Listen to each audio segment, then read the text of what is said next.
Ya estamos en vivo, Ricardo. Ok, muchas gracias. Bueno, pues gracias a toda la audiencia por acompañarnos a esta primera edición del programa Para Mover a un Elefante. Todos los martes, recuerden, con Ricardo Arredondo de 7 a 7:25 de la tarde por la 4TV Querétaro. Aquí se plantearán los problemas y retos que tienen las ciudades en materia de transporte, así como las soluciones más eficientes que se pueden alcanzar. La 4TV. Le agradezco mucho a los organizadores, al personal administrativo, a la gente de edición, producción, Mercedes Escobedo, a José María Bravo. Gracias mil por su apoyo. Bueno, hoy veremos el problema de la congestión, que no solamente prevalece en nuestra ciudad de Querétaro, es un mal endémico de toda la tierra. El contenido del programa, y de hecho de todos los que le siguen, se divide en 3 secciones. La teoría del elefante, donde veremos algo de teoría económica sobre el programa de transporte. Un elefante en bicicleta, que aborda el tema del uso de la bici como alternativa de movilidad en varias ciudades. Y la tercera sección veremos elefantes color de rosa. Aquí recibiremos comentarios de todo el público que nos acompañe y de los mensajes que nos han llegado a través de nuestras redes sociales. Bueno, la primera sección plantea la teoría del elefante y el programa de transporte. La primera sección describe los conceptos teóricos que explican la importancia del transporte y su impacto en la economía popular. El problema.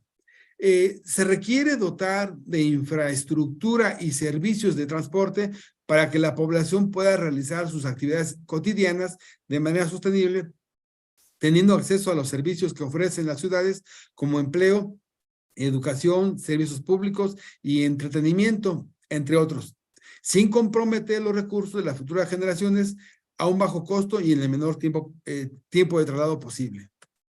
¿Qué se puede hacer? Bueno, hay 3 principales soluciones. Hay más que estas, pero las 3 que más se usan son estas 3. 1, incrementar la capacidad vial. 2, cambiar los paradigmas del transporte. Y 3, utilizar transporte activo. En la primera alternativa, que es la solución clásica de incrementar la capacidad vial para aliviar el congestionamiento, bueno, tiene como pro que alivia brevemente el congestionamiento vial. Como contra, es que absorben cuantiosos recursos en capital y generan necesidades permanentes de mantenimiento y de subsidios. Conducen, además, a la expansión urbana, consumiendo áreas agrícolas o protegidas. También requieren largos tiempos de ejecución. Y finalmente la pregunta prevalece: ¿resuelven el problema? Bueno, ahora les hablo de un poquito de teoría económica y les presento la paradoja de Bryce. Esta paradoja establece que al agregar capacidad adicional a una red, cuando los conductores pueden escoger su propia ruta sin preocuparse por los demás, se puede reducir el rendimiento general de toda la red. Esto ocurre porque el equilibrio en tal sistema no es el óptimo. La paradoja consiste en que para reducir las demoras de una red, en lugar de ampliarla, se deberían cerrar ciertas calles o avenidas. Esto lo descubrió el señor Bryce en la ciudad de Bochum, Alemania, en 1968. Casi tiene 60 años. El principio de Louis Mogris, por su parte, recoge la observación de que entre más calles o carreteras se construyan, más tránsito va a surgir para llenar la oferta. Las ganancias de velocidad de algunas nuevas vialidades pueden desaparecer en cuestión de meses, si no es que en semanas. En algunas ocasiones, las carreteras nuevas pueden reducir los congestionamientos viales, pero en muchos casos, la congestión solo cambia a la siguiente intersección. El principio de Mogris establece que el tránsito se expande hasta cubrir el espacio carretero disponible, lo que se conoce en la literatura como demanda inducida o como la ley dorada de la congestión. Por su parte, la paradoja de Downs-Thompson, también conocida como la paradoja de Pillot, Knight y Downs, consiste en que al incrementar la capacidad vial, se empeora el nivel general de congestionamiento.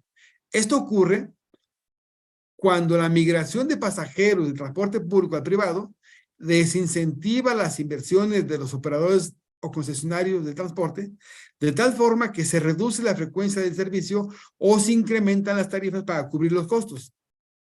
Este cambio genera conductores adicionales al transporte privado. En última instancia, el transporte público podría ser eliminado y el nivel de congestionamiento de la carretera expandida será peor que antes.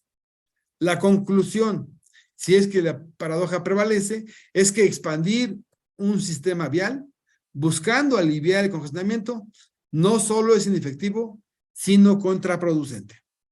Y aquí yo le agradezco al licenciado Gerardo Cuanalo, que nos compartió de la Agencia de Movilidad de Estado de Querétaro esta extraordinaria gráfica que muestra la evolución de los ascensos mensuales en el transporte público de Querétaro, o el Crobús, como se llama.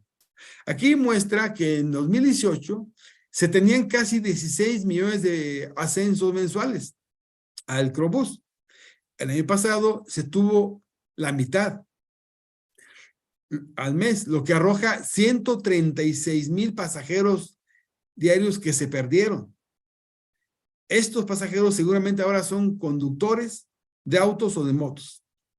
Y también vemos la gráfica del número de unidades de transporte público, que se redujo de casi 800 a poco más de 500. O sea, el parque vehicular de transporte público redujo su capacidad en un 33%.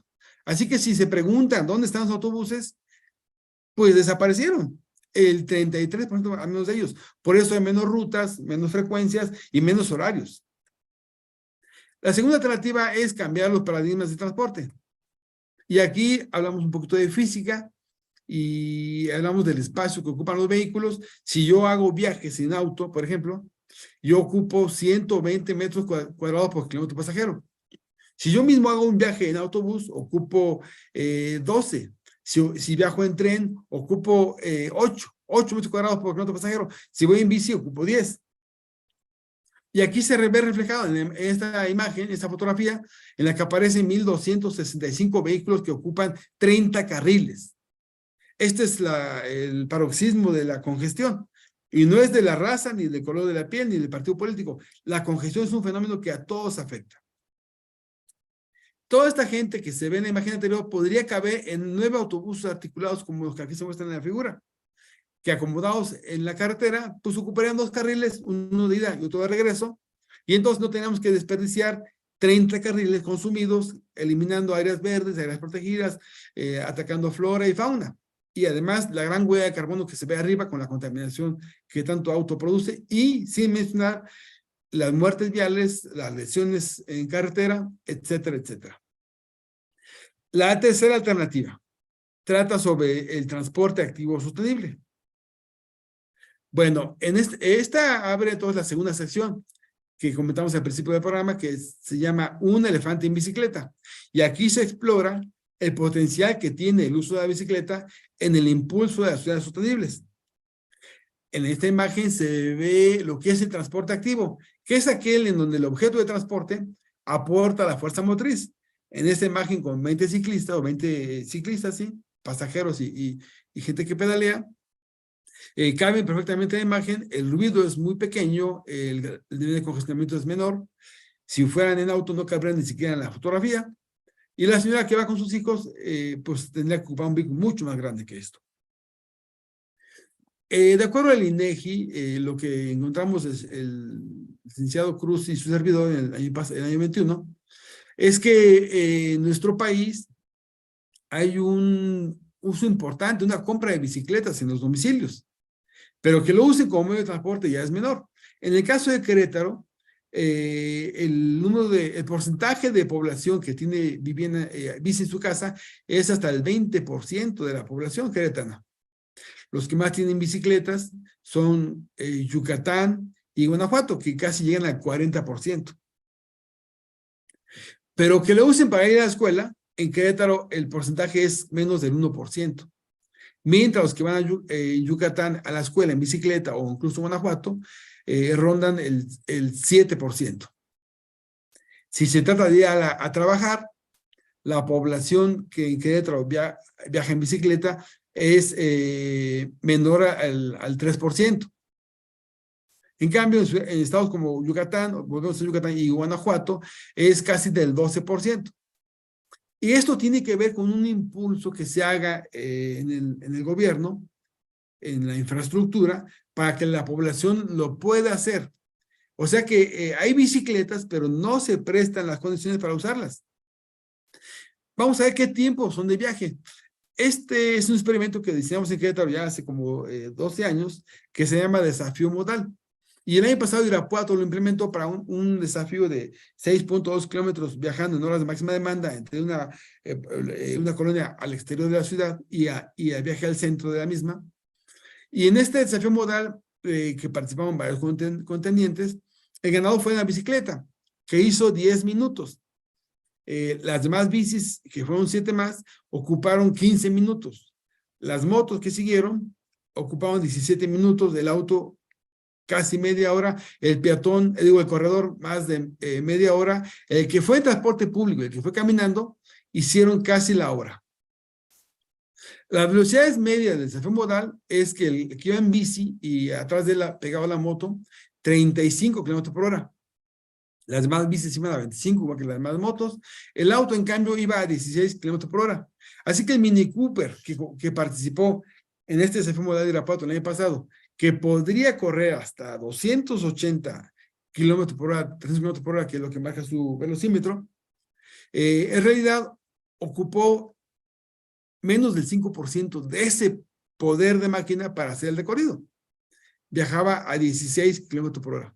El corredor casi iba a 10, el autobús a 13 y el peatón a 6.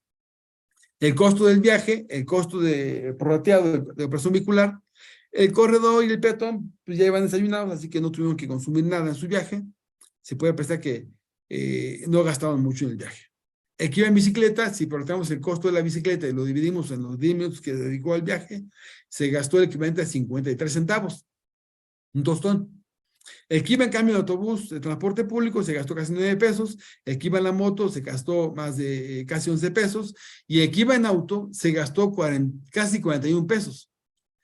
Es decir, si quisiéramos que la población dedicara sus ingresos a algo más que el transporte, deberíamos fomentar alternativas de movilidad que les implique menor esfuerzo económico, como la bicicleta, si hubiera ciclovías, o caminar si es que hubiera banquetas y si la distancia lo permitiera.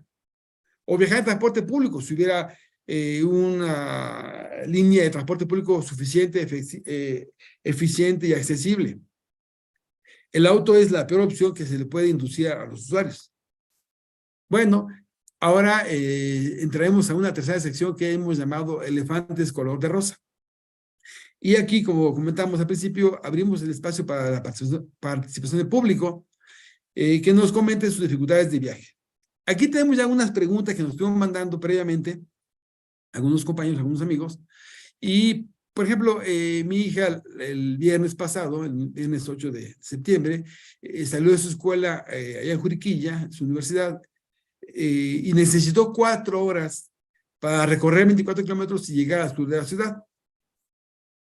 Si hubiera ido caminando, que no se puede porque la ciudad no se presta, hubiera hecho casi el mismo tiempo. Y aquí comenta, por ejemplo, el señor Ezequiel Sánchez, que nos mandó este Twitter, dice que todos hemos pasado por esta triste historia con el transporte en Querétaro. La señorita Laura Tamés comenta que es imposible ir más allá de 10 kilómetros a la redonda de tu casa.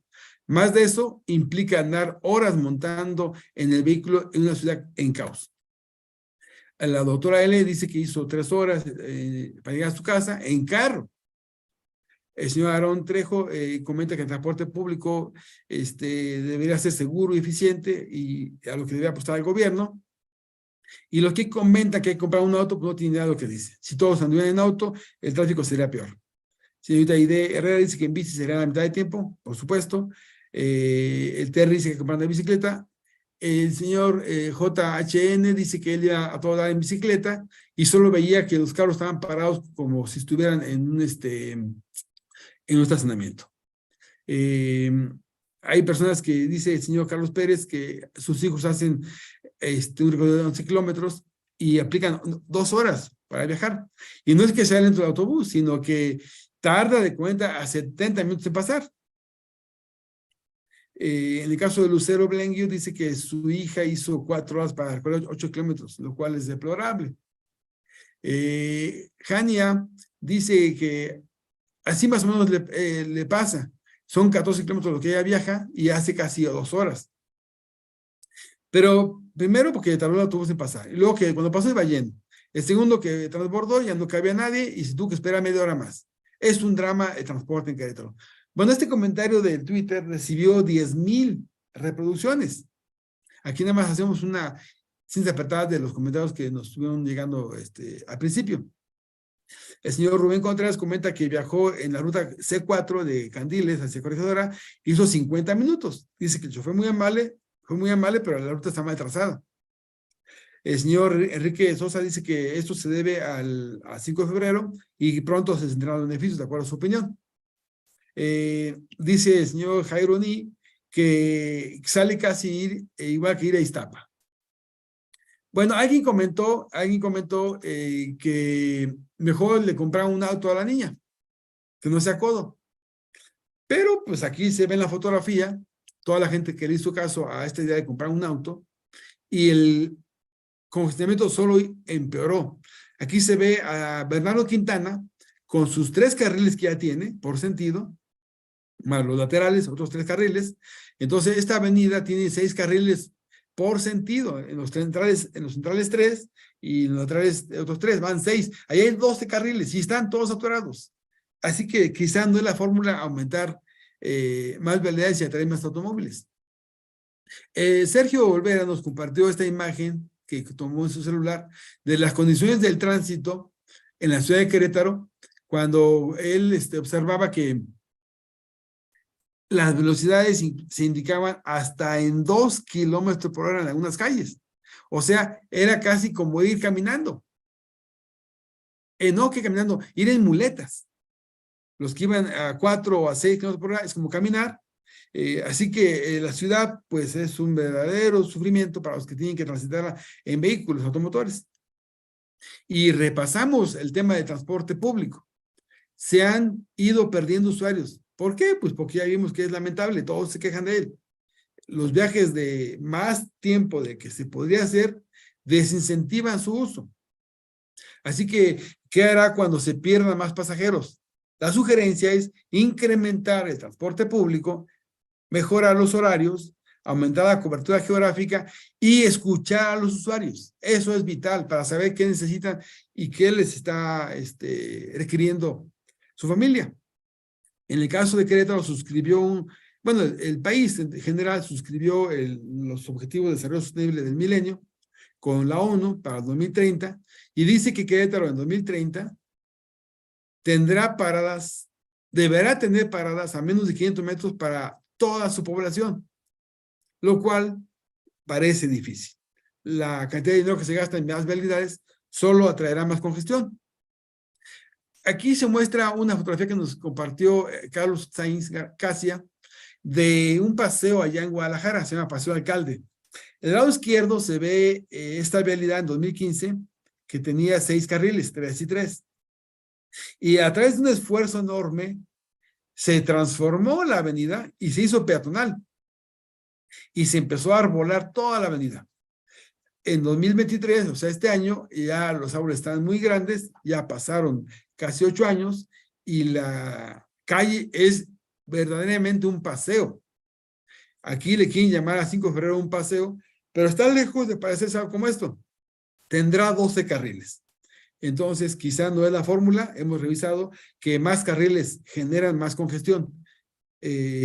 Para ello, el que no quiera creerlo, vaya a ver cómo está Bernardo Quintana, cómo está la autopista a México, puede ir a Ciudad de México y ver cómo está periférico, circuito, viaducto, o quiere ir a Houston, quiere ir a Atlanta, quiere ir a Los Ángeles, a Dallas, pues verá que más carriles solo es más congestión. Y bueno, pues yo aquí quiero agradecer su atención y el que quiera mandar su pregunta, su comentario, lo puede hacer a través de la página de la 4TV, aquí en el YouTube, o bien a este correo que hemos abierto especialmente para ustedes, que se llama para mover un elefante, @gmail.com. Y esto del mover el elefante tiene que ver con aquella frase que usa el presidente de la República, López Obrador, al mencionar que es difícil hacer cambios. Bueno, esto es cierto en transporte, y no importa cuál sea su ideología, ni su religión, ni su preferencia de ningún tipo, el transporte es un problema que todos sufrimos, así que tendríamos que esforzarnos por hacer algo mejor. Bueno, de mi parte es todo. Yo soy Ricardo Redondo. Gracias por atender esta transmisión y esperemos que vengan el próximo martes igual a las 7 de la tarde. Yo aquí me despido y muchas gracias.